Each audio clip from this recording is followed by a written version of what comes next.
Your stop has to be at the swing high that pushed down the market to break the trend line. All right, that's the tricky part about it. But we can definitely see that the market is in an uptrend. This higher time frame green trend line definitely shows that the market is in an uptrend. No, I only have two trend lines on the chart. That is because we have this trailing the trend that the market is in, an uptrend, and we have this trend line here coming down to intercept the green trend line because a retracement is happening.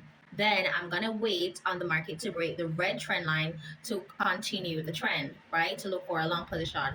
If it doesn't do that and it breaks the green trend line, then definitely you know the trend is gonna reverse. So I'm gonna go on a time frame that shows me this retracement towards the red trend line so I can get a short position as the market continues falling to the green trend line, okay?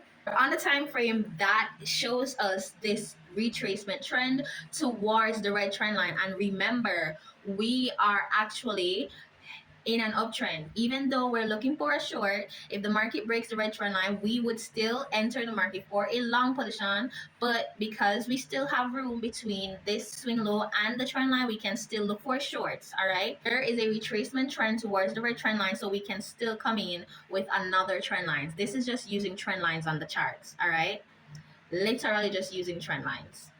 So we have the trend line there.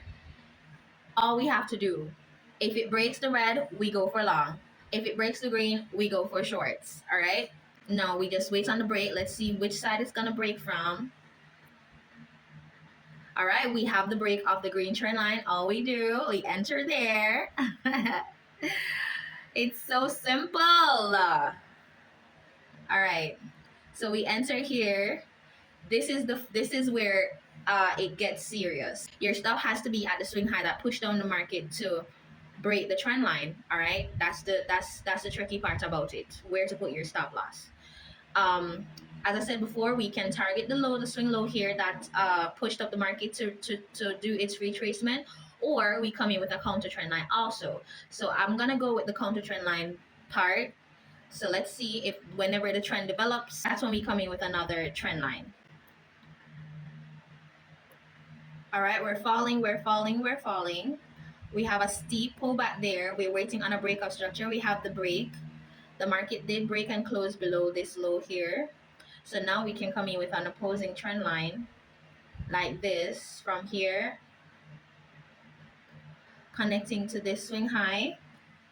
And you can take profit along this trend line. You can wait on this new green trend line that we drew to break. You can wait on it to break to exit completely, or you just bring your stop while the market progresses along the trend line.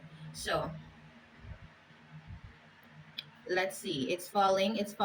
We can even come in with something steeper here because we do see a swing high developing here, so we can definitely come in with something steeper and wait on the break of that. All right, it bounced off of it. I love that. It literally bounced off of it. And then we have the break there. So our exit would be right where it broke it here. So that's where it would be, you know? That's where we would completely come out of the trade. As I said before, you can even hold the trade down to the green trend line here, or you target higher time frame key levels. If we had hold it to this level, we would get a 1 to 3 there. So that's using trend lines.